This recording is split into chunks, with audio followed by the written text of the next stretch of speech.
Hello, my name is Beth MacDonald Stone. I'm an avid knitter and knitwear designer living in Bermuda. Thank you so much for all the wonderful comments and views and everything for my first podcast. That was really blew me away. It was amazing. Thank you so much. I hope I could keep you equally entertained today. I have some notes down below, so I'm just going to quickly refer to them throughout the podcast. I hope you don't mind. And that's Luna. She walks around and just makes sure everything's okay. So you can find me Instagram, Beth MacDonald Stone, Ravelry, Beth MacDonald Stone. It's MacDonald, M-A-C, capital D, but it seems to be able to reroute you. Either way, I think. I don't know. It's a common issue. The Macs in the mix for the McDonald's. And to start with, so I usually talk a lot about knitting, but also Bermuda and how Bermuda affects my knitting and knitting design and stuff like that. So I thought I'd answer one question that kind of came through quite a bit from the first podcast, and that is, how did I come to live in Bermuda? And it's kind of neat because how I got here isn't that neat, but how my family got here, I think, is really neat. And so I'll just talk about that real quick. So I am half Bermudian, half Canadian. My dad was Canadian, my mom's Bermudian. I was born in Toronto, Canada, baptized in Bermuda. We primarily lived in Toronto. My mother and father worked there, and I went to school there. All my education is in Canada, but all my career is Bermuda because there was just so much work to be had here. I have a Bachelor of Fine Arts from Mount Allison University in Canada, and when I graduated in '98, people were having a hard time getting jobs, and especially jobs in the field of fine arts, and I was so lucky being Bermudian. There was work here, Masterworks Foundation, so I worked at an art gallery for a while. I went into interior design eventually, and had a 25-year career in interior design and loved it. Just recently retired, which is why I've started to do podcasting. I'd always wanted to do podcasting, but it does take a lot of time, and I really wanted to, I'm a person that really likes to focus on something, one thing at a time. I'm not great at multitasking. So when my retirement sort of wrapped up and the business is pretty much closed now, that I had, my husband and I had an interior design business, which was fabulous. It was great, going concern, until I just burnt out. And so we closed it. Really grateful to all our clients, and still getting calls, which is really kind and really nice. And it's lovely to know that, I was respected in that field and whatever, but we're done. I'm done interior design. And now I can really focus on knitwear design, which I'm really excited about. And I'm really excited about that, and excited about the podcast. And then again, from the response was incredible. So, built my excitement even more. So yeah, the fun story that I think is fun is how my family really came to Bermuda. So if you don't mind, I thought I would intersperse neat Bermuda stories or family stories in the podcast, because I love stories. I love history, and I find that our recent history has, in the last sort of 3 generations of pretty much anywhere anyone to live, has been so dynamic and so exciting. And it's not that far into your family history do you see the modern world that we live in come to be, and absolutely no exception for Bermuda, because again, it's such a small island in the middle of the Atlantic, so it's so isolated, and historically everyone really had to work together to make it work. And less so now. Population is huge. The world is a lot more flat than it ever was. So, globalization, et cetera, et cetera. So we're still logistically isolated, but no, we're a dynamic, thriving part of the global economy, but so different than what it was. So how my family came to Bermuda was that in the 1890s, my great-grandfather, who had 2 other brothers, I believe, was from Pictou, Nova Scotia, and was hired by the Bermudian government, I believe, to come to Bermuda to set up the telephone company. Now, I think he had a tie with Bell Canada, because Bell Canada probably originated in the Nova Scotia area. Alexander Graham Bell, his family estate, well, he was American, his family estate was in Bedeque, Cape Breton, Nova Scotia. So while I'm not really sure, and I have a lot of Bells in my family, I've been told they're not related to Alexander Graham Bell. I don't think they are, because I have a friend who's a relation of Alexander Graham Bell. But anyways, I think there's some connection there from why my great-grandfather from Pictou, Nova Scotia came to set up a telephone company. So somehow Bell Canada situation. Anyways, so he came in the 1890s to set up the Bermuda telephone company, which was always called Telco. It's not anymore, it's been bought out and everything, and you know, with cell phones, and it's all mixed with, you know, wireless communication and everything like that. But in 1890, came over to set up the telephone company. Pretty cool. Met a lady who was here in Bermuda. I think she was Bermudian with a British background. They married and had 3 boys. One of the boys, one older boy who carried on his father's footsteps in Telco, sorry. Belco is the electric light company. Telco is the telephone company. Carried on with him in Telco. And then the 2 younger ones were actually twins. And I don't know how, I can't imagine someone having twins in the early 1900s. I wonder if they went to the hospital and knew they were gonna come home with 2. I never met my great-grandmother, so I never would know, but I would imagine that would be a bit of a surprise. So she had 2 teeny tiny boys who ended up being wonderful. My Uncle Benny and my grandfather Roderick Alexander II, Ari the First being the guy who came over from Pictou. So that is really neat. My grandfather, Ari II, was a really dynamic, very hardworking person, didn't feel education was for him, so he dropped out at the age of 12. He was incredibly good at numbers. He was famous for being able to do the accounts by just literally running your thumb down a line of numbers. He was into construction, he was into importing, he was into just anything he could do to help Bermuda, that he loved the island so much. Yeah, so he was just very involved and a really wonderful man. He was an alderman of the city of Hamilton, which is our main city, and everywhere he went just would sing Bermuda's praises. He loved our island. My grandmother is also Canadian. She came over, she is really interesting too. She, Canadian, born in Winnipeg to 2 English parents, and she, while she was very academic, she wanted to continue in academics but couldn't. She had to work, so she did finish high school, worked, and she was the manageress or manager. I think at the time she would call herself a manageress, but things have changed. Manager of the staff for CP, Canadian Pacific Hotels. So she was based in the summer at the Banff Springs Hotel, and then she would bring her staff across Canada from Alberta to, by train, across Canada to Halifax, Nova Scotia, and hop on a cruise ship from Halifax with all her staff still to Bermuda to be the manager of the staff, the Hamilton Princess. Again, both were owned by Canadian Pacific, so CP. And my grandfather at the time when she came over, this was just before World War II, was doing the accounts. So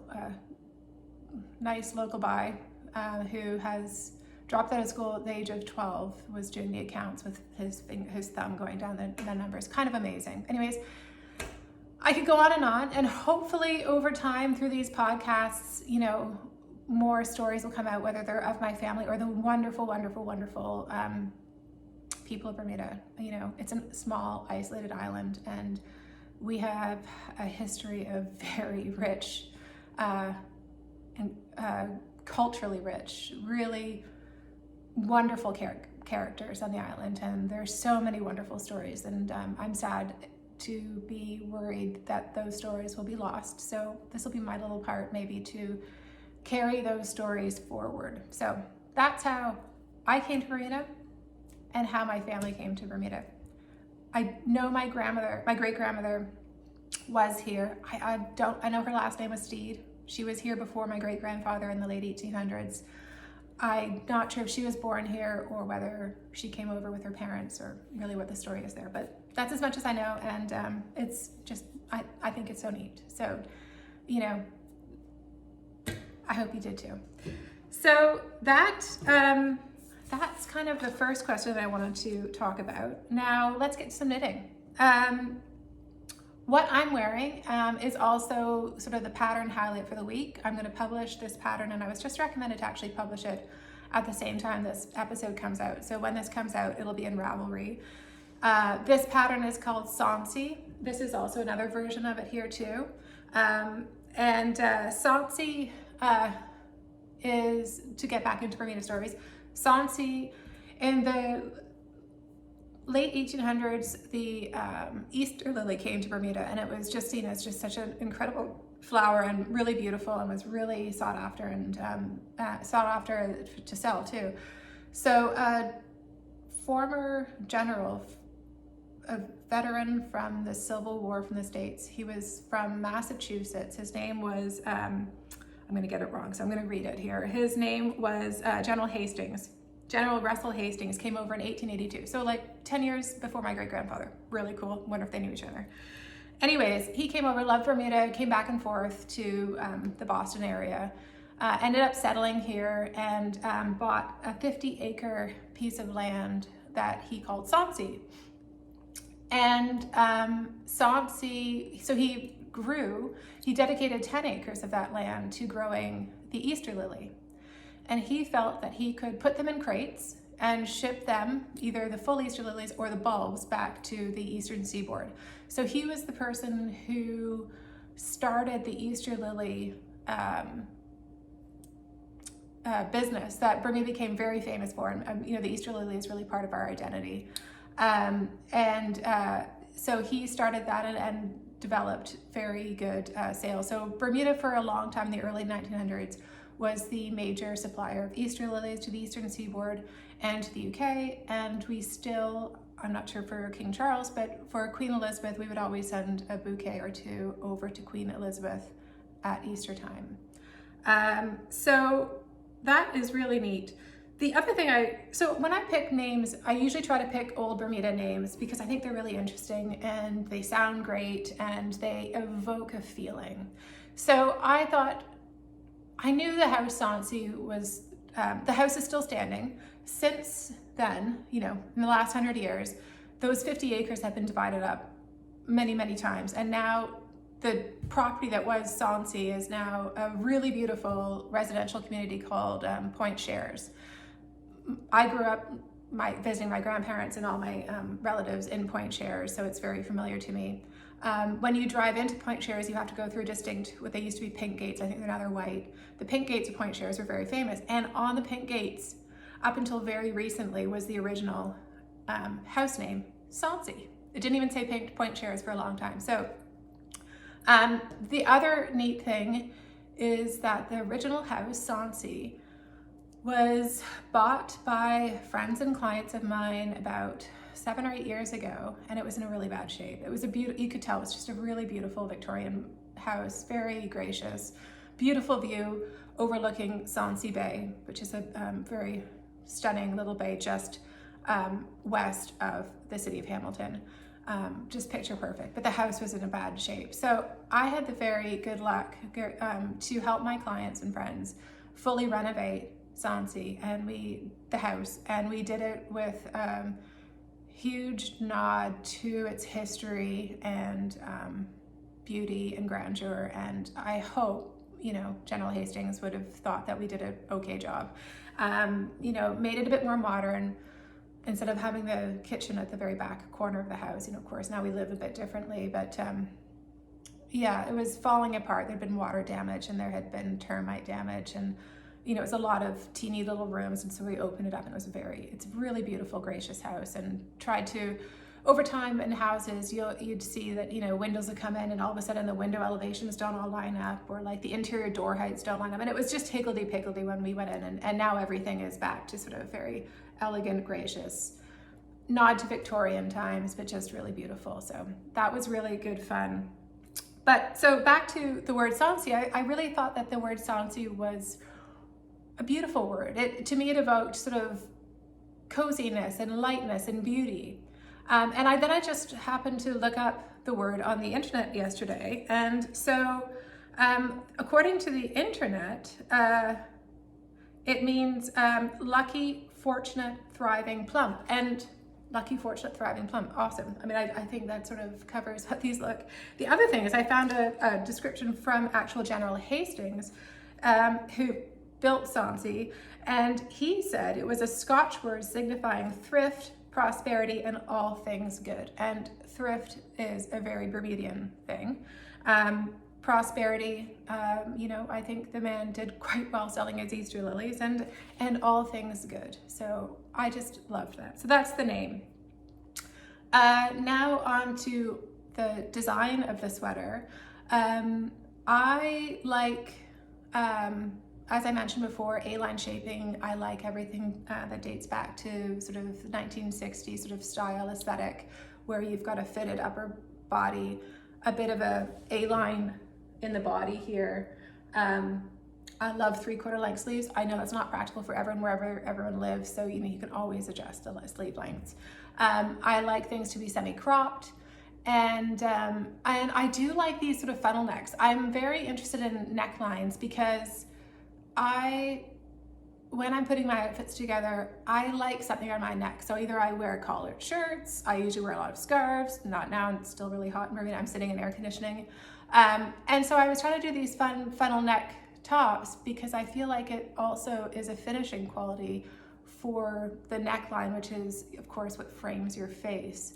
And you want to do that, you know, as attractively as you can. So the funnel neck here is my exploration of, you know, finishing off. It's sort of the Jackie O look as well. I also like the idea of a bit of contrasting color. Not necessarily, you don't have to put contrasting color in all of them. So this one that I'm wearing is knit out of Fuwa Fuwa held double with, let me just double check. Fuwa Fuwa held double with either Woolyknit 4-ply, which is in here in the sort of Fandango Pink, or in the contrasting color, I've got it with Harrisville Designs Shetland color Magenta, but the Fuwa Fuwa is Electric Berry and Plum. So it's held double, but it's still a really light, plump, cozy, highly textured finish. And I really thought that was really fun and elegant and fun, but not too elegant, but not too, whoops, sorry. Oh, sorry, Luna, no. Luna, thank you. But not too formal. You know, I'm retired. I don't want to be wearing formal clothes. This one is, so when I started with this, I started exploring what do I have in stash. And this one I knit using Holst Garn Supersoft, which is a favorite. I love combed yarns because I see them, they're fun to play with. You can do so much with them, holding them single, double, triple, whatever. So Holst Garn, I have a lot of the cones.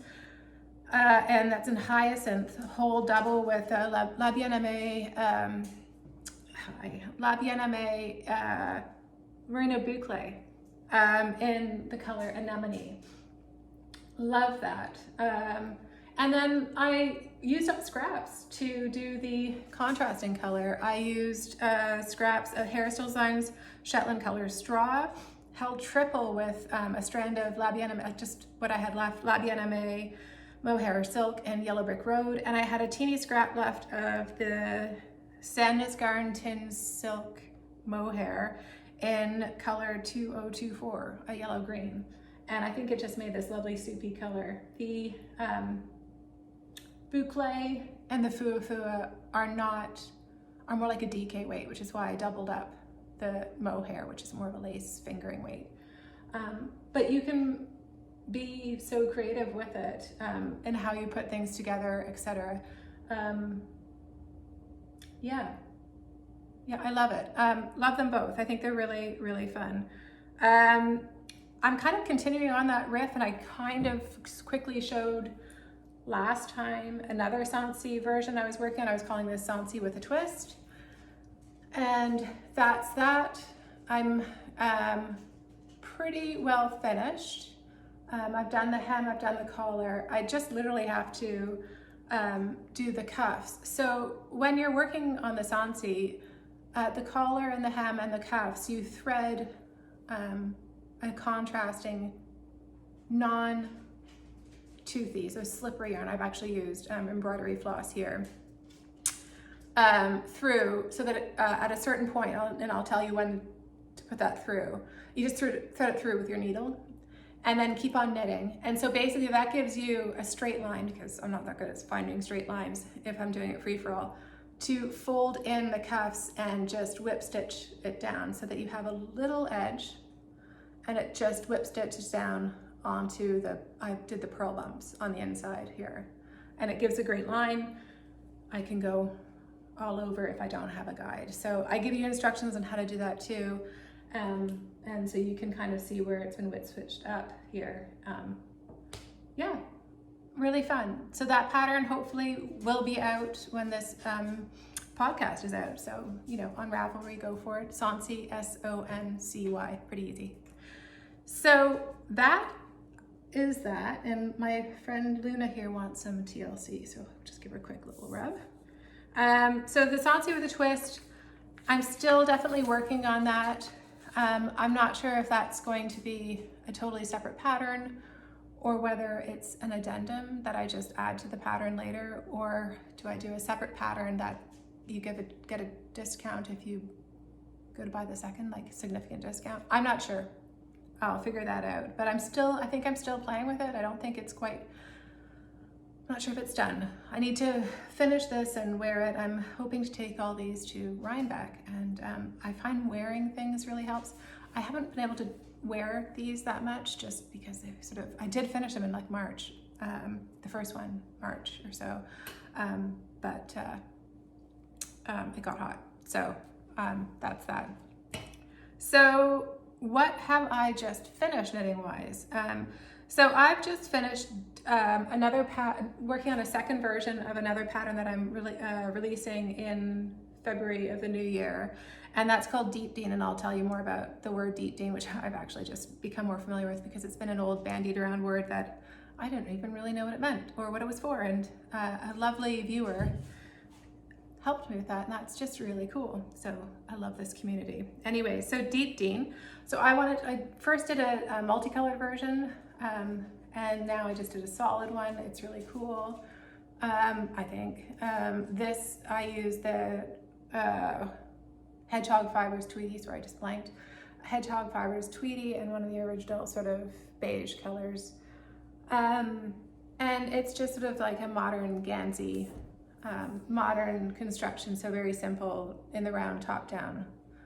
Really fun to knit. There's always something going on in each row, so not boring, but it also is very meditative because it's very rhythmic, and so a really fun knit. This is going to go into testing in probably after Rhinebeck. I thought maybe next week, but I think it's too, when I travel, I don't travel with a computer, and it's so hard to answer questions on your phone, and I don't do a good job of it. So I'll probably put that in testing when I get back.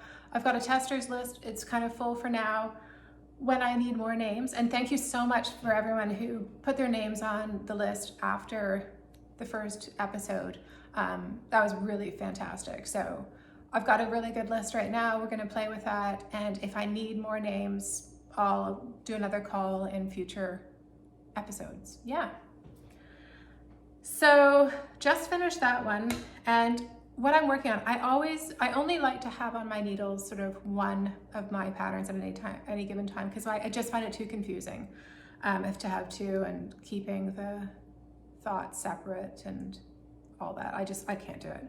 And I love to work on other people's patterns. I learn so much from them. So what I'm working on is the Pressed Flowers Pullover by Amy, is it? Let me just double. Yeah, Amy Christophers, who's also known as Savory Knitting. And I started this the night before we were supposed to have a hurricane come by. And it just was so satisfying. I've knit the shawl twice, and I actually sewed the two shawls together to make a blanket because it's such a dreamy pattern, isn't it? I mean, it's so wonderful. This one I've knit using Rowan felted tweed for the background color, and it's either called Frost or Quartz.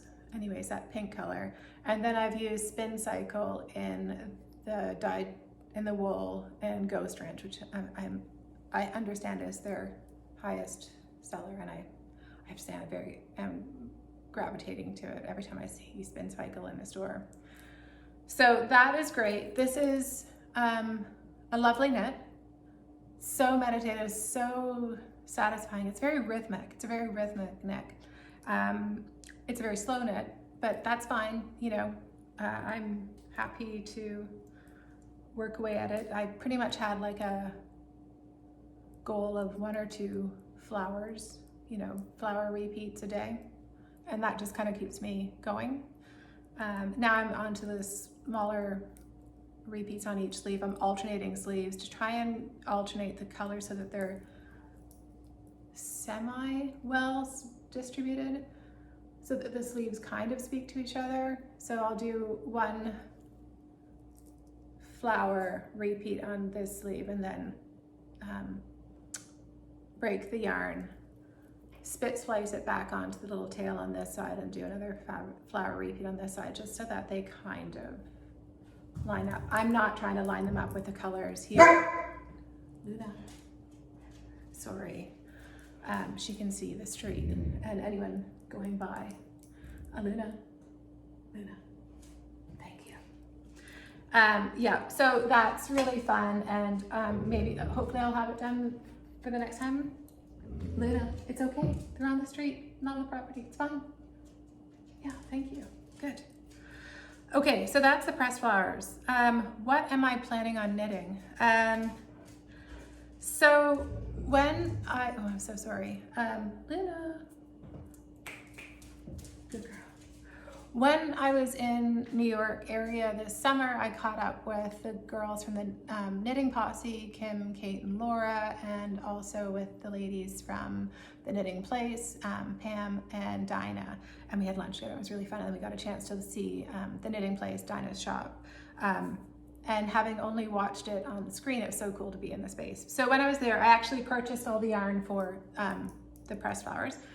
And Kohi Locatelli had just released, oh gosh, I never remember, Instant Crush. I always want to say Crush, but I couldn't remember. She had just released Instant Crush, and I was super inspired to do that because I do love a good color work pattern. And I was thinking, you don't really need to hold things double. You could just do a bouncier, thicker mohair, alpaca, whatever. So I picked out these 4 colors from the Knitting Place, and I really like that, this being the body and these being the 3 contrasting colors. So that's how it would look. I just thought it was really fun. Really inspired by Kim's Swancho. She did a gorgeous one and great dynamic colors. I've come back to Bermuda. Dinah shipped it, it arrived.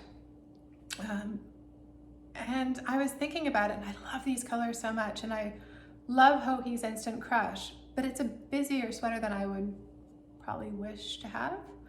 So what I'm thinking of is actually casting on, probably in the next few days, but I'm casting on a 4-color version of my Scandi Surrey Popover, which is, I'm sorry I don't have the original version with me right now. I've got everything all packed away for the summer, but anyways, I'm thinking of doing the Scandi Surrey Popover in 4 colors. When I knit that up, what I'll do is I'll just probably, if it's successful and I like it and everything, I'll probably just add that chart as a separate PDF in the pattern, so that, you know, if you purchased that pattern before, you'll immediately get the 4-color chart. But that would again be not for a while, because I've still got to knit it and make sure it looks good and it's balanced and stuff like that. But that's what I'm excited about right now. And well, the Stephen West Mystery Cal is coming up. Starts at the end of this week, and I'm super, super, super tempted to join in. Always am super tempted, and I don't know if I have any business joining in. I've got so many things I want to knit, so many pattern designs to work on, but it's so much fun. So I'm totally torn. The other thing that makes me want to do it is I purchased the, what was it called? I purchased, and I wrote it down because I knew I'd forget, the Mysterious Tropics Club this summer from Les Garçons. And the yarn came in, and they are sock sets, and they're amazing. And I was thinking this would be a really great, potentially a really great, taking away the minis and adding this one from Chelsea Luxe. That could be a really interesting gradient. So whether I stick with this and have the green as sort of the odd color out, which I think is kind of cool, or go with a more true gradient with this sort of burgundy from La Jolla. So that's TBD. Kind of on the screen, it's amazing. On the screen, I really like that. They really speak together. So, oh, she's lying down. So that is coming up, hopefully. But then yesterday, I was, it's still really hot here, and I'd really like it to be autumn. I'm really over the heat.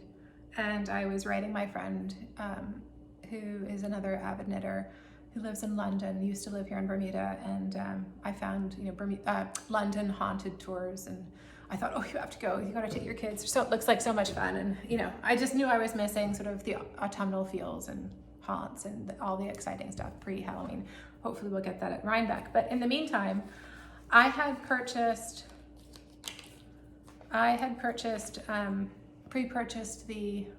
for the MCAL Tellybean knits. And so I couldn't help myself, but I did cast on yesterday, and that's called the Haunted House MCAL. And it's a bandana, I believe, bandana cowl with autumnal haunted house stuff on it. So those are the colors that I've put aside. I've got a mixture of a lot of really fun ones that I've ordered before for Advent minis and stuff like that. So really fun to use it up. Some, you know, have little bits of mohair that I'd hold double. I've got a bit of old Shibui silk cloud to hold double to make some really moody or dark colors. I don't know, it's fun. I really like that. And what I do like about that is the clues that come in daily. Well, that's a bit fast and furious. They're very bite-sized, and that's very doable. I kind of, you know, I like that, where I do find that the Stephen West clues, which are weekly, so it's a bigger time frame, they're usually pretty massive, and it's quite a marathon, and that's kind of holding me back a bit. But I don't know, we'll see. And there's no reason that I have to keep up with it, but of course, during the time I always feel like I do. So that's my own pressure that I put on myself, and no one needs to keep up. So that is kind of everything knitting.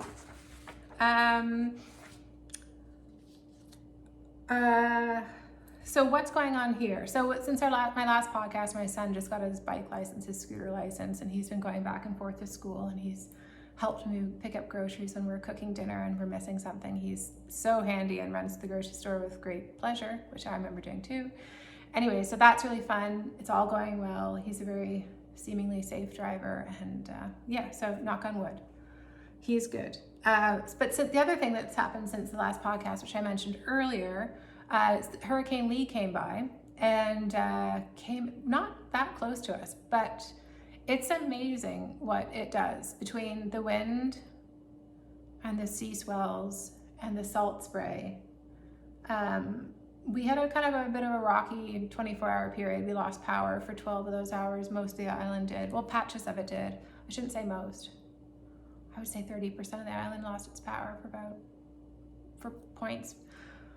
The hurricane came about 175 miles was the closest point, which again is not that close for us. We usually get hurricanes that pass right over. We've had the eye over our, Bermuda before quite a few times. It's not uncommon. So it wasn't a true hurricane for us, but it's fun. Hurricane time in Bermuda is definitely it's definitely autumn.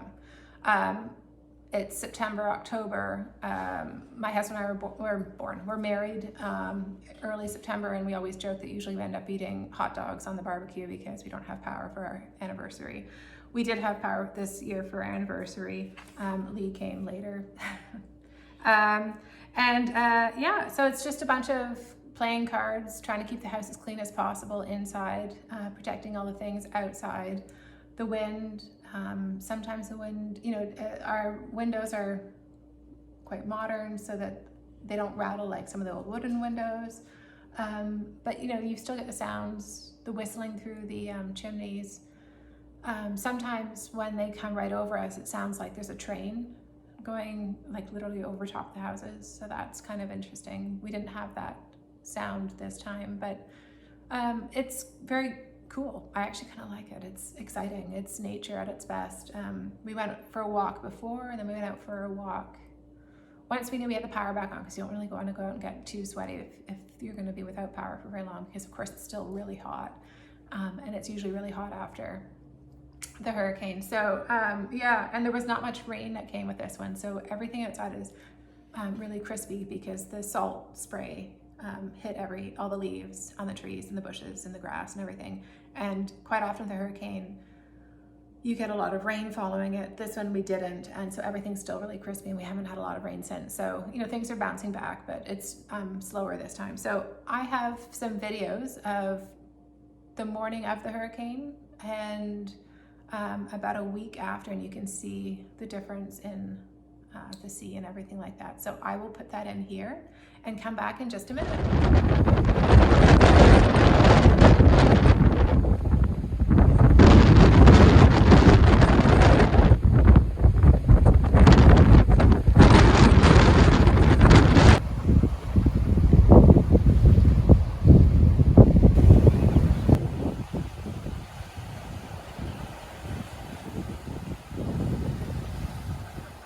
Hope you like those photos.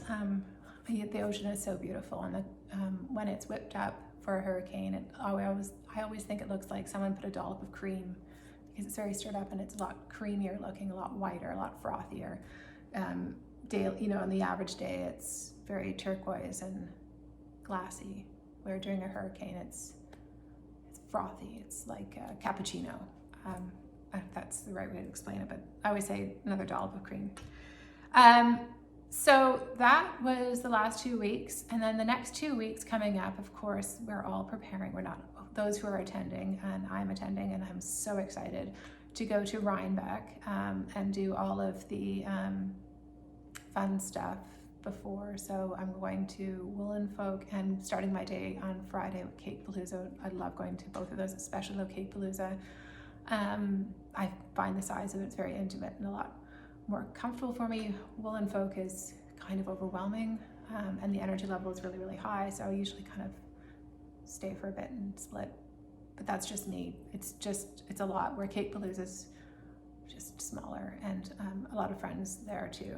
So I'm so excited for that, and then going to Rhinebeck, the actual New York Sheep and Wool, for Saturday and Sunday. My friend from England, the other knitter who used to live here in Bermuda, she's coming over with her daughter. So I'm looking forward to catching up with her in person and not just on WhatsApp. And another good friend of mine from Bermuda is going to be there, and we're staying in the same hotel as each other. And then meeting up with a lot of other friends, going out for dinner with some friends. It's just so much fun. It's such a great weekend. I look forward to it immensely. Every year. So yeah, so if you're going, I hope you have a lot of fun. If you get overwhelmed by the numbers of people, I totally understand. I usually do. That's why I usually like to go to the different events with my own cars, so that I can stay just as long as I want. And when I've had enough, it's okay. I'm not letting anyone else down. So, and if you're there and you see me, say hi.